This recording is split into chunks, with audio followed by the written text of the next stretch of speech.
Come on, children, you're acting like children. Every generation thinks it's the end of the world.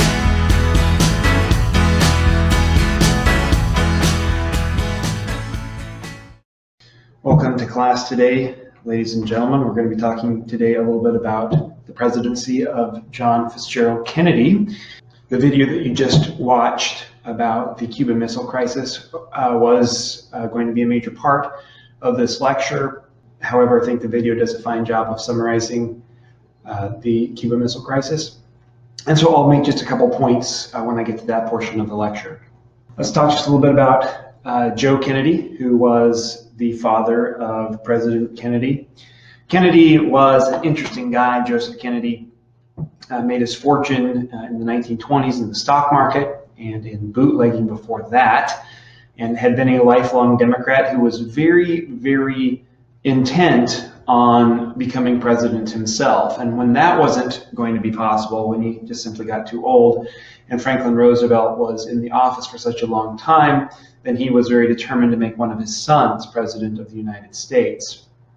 Roosevelt did not like Joseph Kennedy, and had actually sent him as ambassador to Great Britain just to get him out of his hair in the 1930s. Kennedy places a great deal of emphasis upon his eldest son becoming president of the United States, and that son's name was Joseph P. Kennedy Jr., not John Kennedy. John Kennedy was the second oldest male child. And Joseph P. Kennedy Jr. was tall, he was handsome, he was outgoing, he was smart. And this was actually a bit different from his younger brother, John. John, or his nickname was Jack, was sicklier. He had red hair. He was not as affable or likable as his older brother, and he spent much of his time growing up very much in the shadow of his older brother, and he was fairly content to stay there. So what happens? Why do we have a John Kennedy as president rather than a Joseph Kennedy Jr. as president? Well, this is going to lead us into what we're going to call the curse of the Kennedys. I don't know if it's a real curse or not. I'll probably go with not, but a lot of bad stuff did happen to this family. Now, keep in mind that Joseph Kennedy himself was a nasty person, the elder. He was a particularly terrible person. He slept around all over the place. His wife was a devout Catholic, and so she didn't divorce him. His attitude towards God was very much, God is all fine and dandy, provided he stays out of my way. And his sons followed in their father's philandering footsteps. So there is that. He was also, of course, perfectly okay with breaking the law. He had ties to the mob in various different cities. So he wasn't necessarily a great person. So let's talk a little bit about this Kennedy curse that is potentially a thing. And I'm just going to go through a laundry list of the horrible things that happened.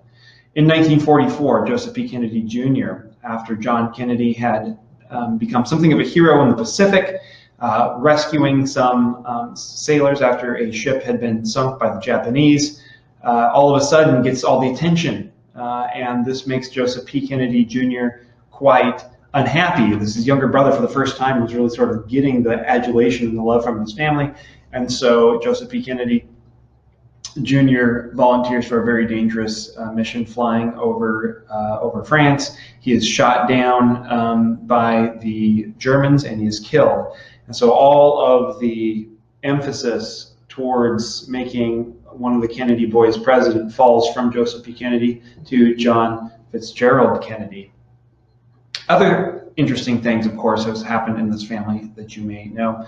In 1941, unbeknownst to Joseph Kennedy's wife, their daughter, Rosemary, suffered from extreme mood swings, had trouble learning to read and to write, and so without talking to his wife, he took her to a hospital and had a lobotomy performed on her.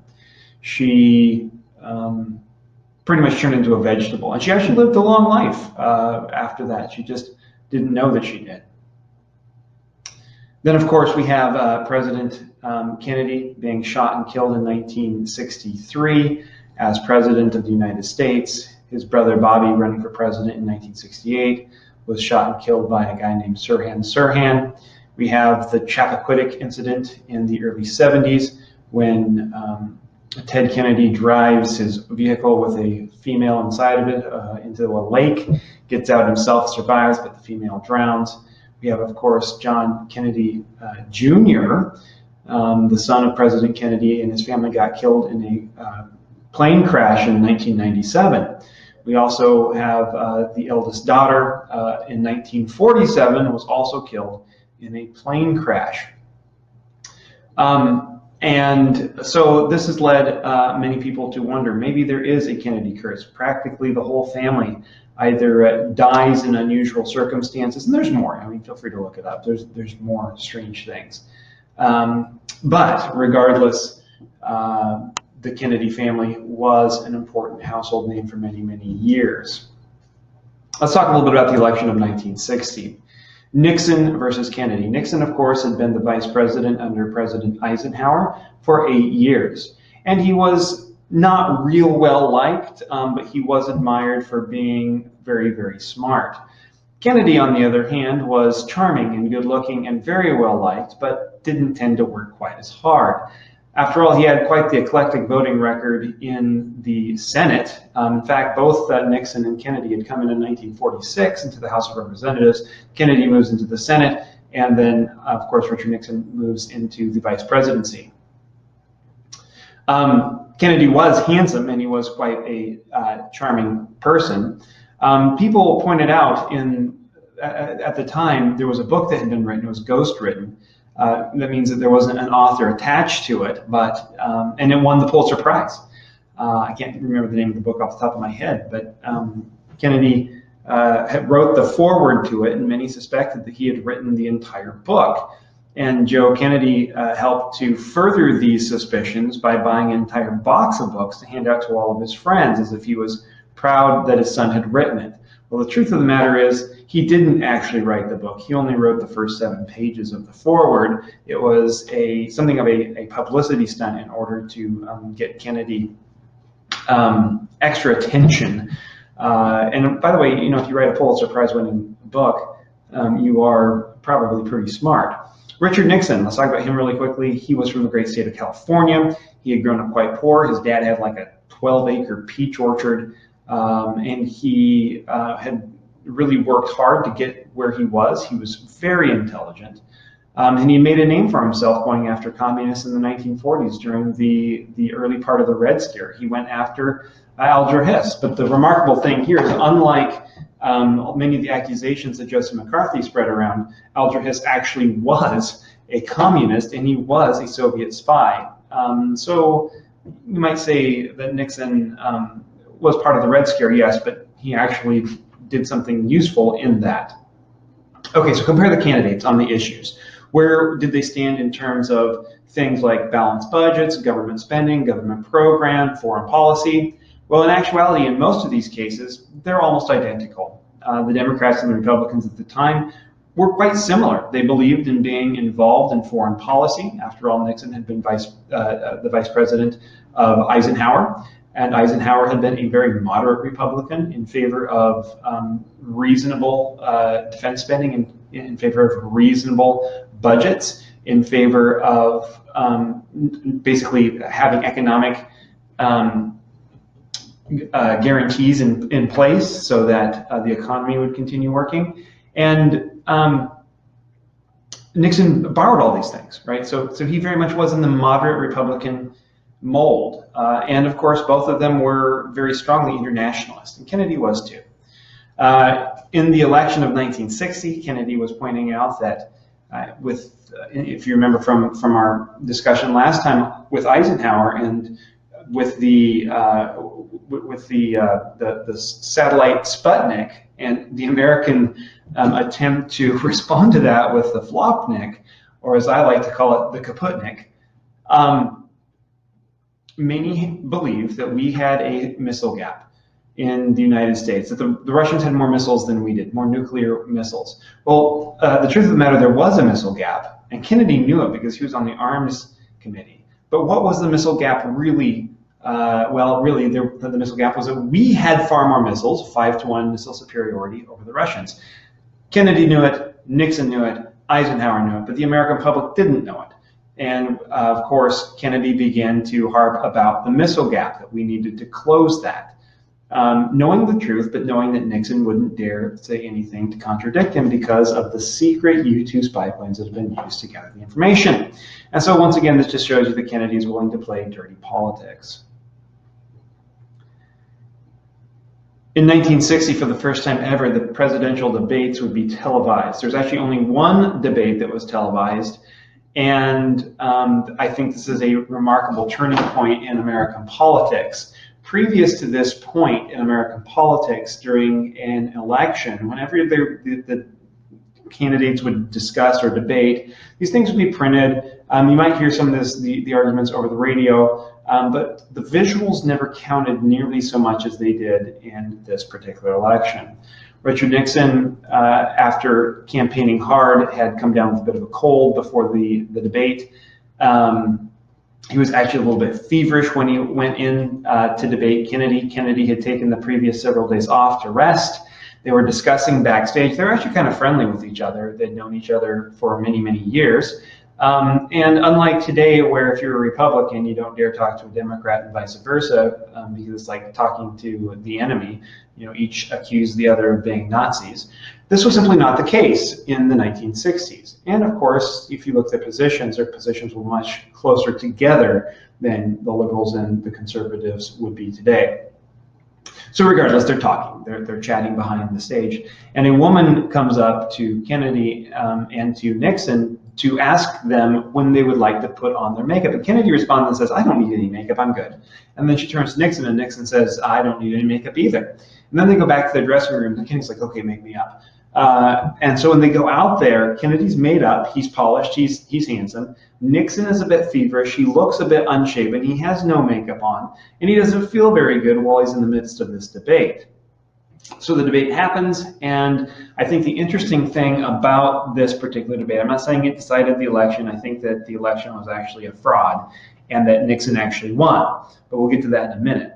What is special about this particular debate? Well, I think it has to do with the polling. Afterwards, they polled the audience, people who listened to it on the radio versus people who watch it on television. It's a remarkable turning point. Now appearance matters more than content. For those who watched it on television, they overwhelmingly said that Kennedy had won the debate. For people who heard it on the radio, the exact opposite was true.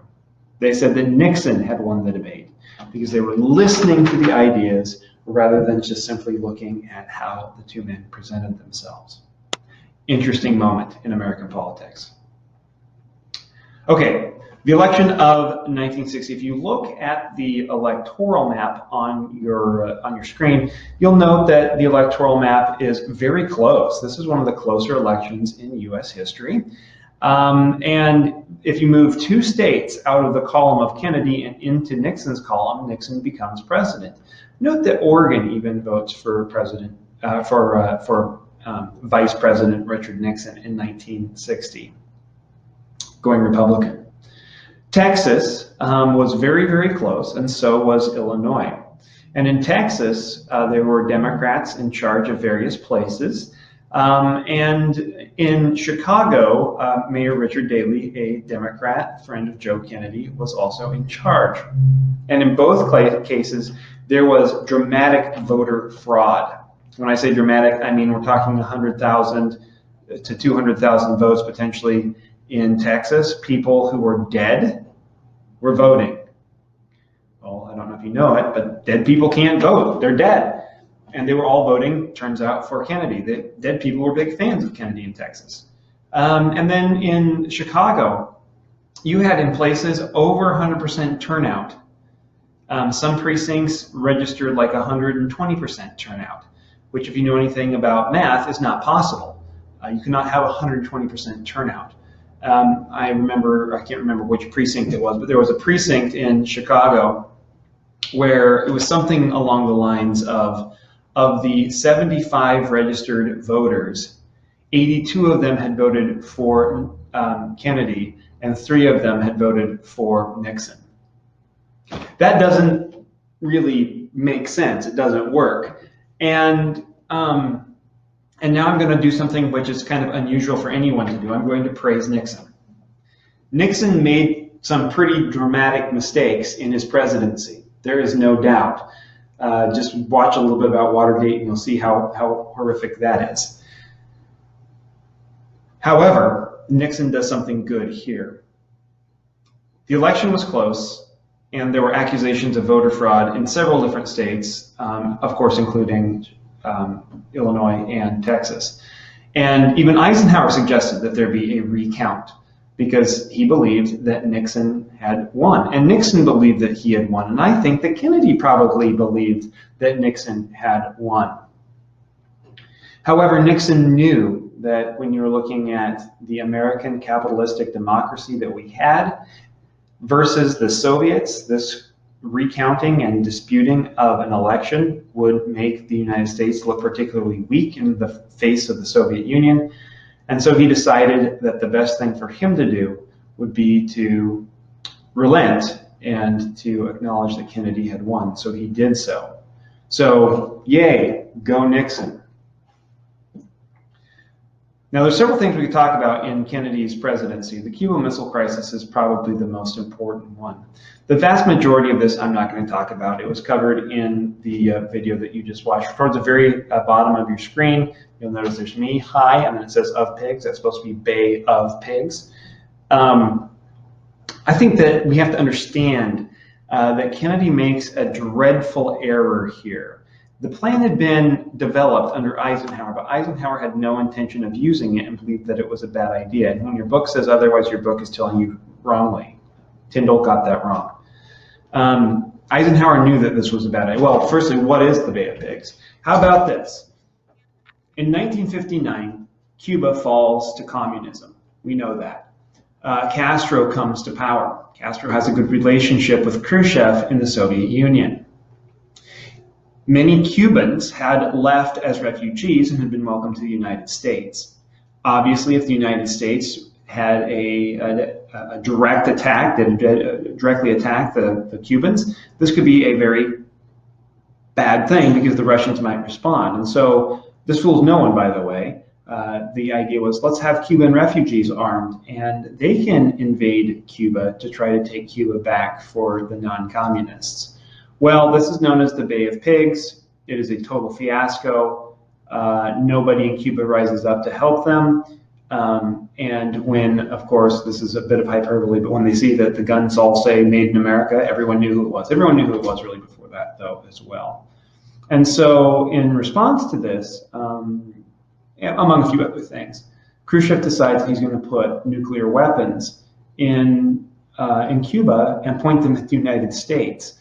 And this, of course, will kind of balance things out. We already have weapons in Turkey. We have weapons in Italy. And so it does make some degree of sense. But then again, here from just the push of a button, rather than from planes or anything else, from land. Now, the entire eastern seaboard, clear up past a little bit north of New York, could be taken out. And so that's why Khrushchev sends missiles to Cuba. Now, I'm not going to explain how it all happens, but fortunately, Kennedy and Khrushchev work through a lot of the issues, and they come to after 13 very intense days, they come to the end of the crisis with no nuclear holocaust. Mutually assured destruction was very obvious at the time, and a lot of people thought that they were going to die, and they were very close to dying, actually. And so in the end, both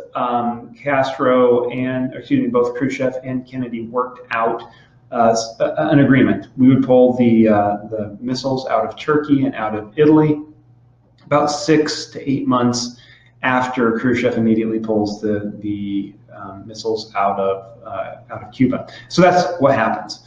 And then there is a long-term impact. The video that you had watched previous to this didn't really discuss. And that long-term impact is that, firstly, both sides are determined to ever be this close to nuclear combat again.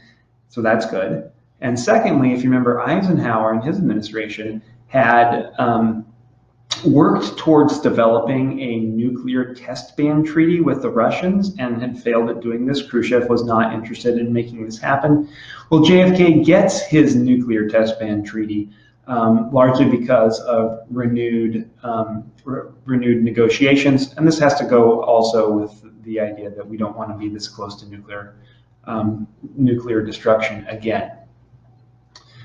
Believe it or not, there were some people in the Pentagon that were actually opposed to the nuclear test ban treaty, which sounds kind of crazy. General Curtis LeMay, for instance, was one of them. He's a guy who'll show up quite a few different times. And in the movie that I'll be assigning for you to watch, Dr. Strangelove, or How I Stopped Worrying and Learned to Love the Bomb, the crazy General Jack D. Ripper, is actually the one that he's based on General Curtis LeMay. Anyway, Curtis LeMay and a few other generals say, well, the Russians are going to cheat. Maybe you were thinking the same thing. How are they going to cheat, though? After all, how are they going to cheat? Turns out we got eyes all over the whole globe. We can tell when nuclear bombs go off, even in places like Siberia. We can see when they go off in the atmosphere. We know when they're testing these things. And of course, they know when we test these things. You can't hide a nuclear explosion real easily. And, this is crazy. This just tells you how crazy some of these people in fairly high-ranking positions were. LeMay basically said, well, the Russians are going to cheat. How are they going to cheat? They're going to explode the nuclear bombs. They're going to test them behind the moon. Yeah, seriously, behind the moon. Like, how are you going to fly okay, that's just craziness. Okay, so there you have it. President Kennedy. We'll talk a little bit about what happens to President Kennedy when we talk about Martin Luther King next. And I hope to see you on the other side.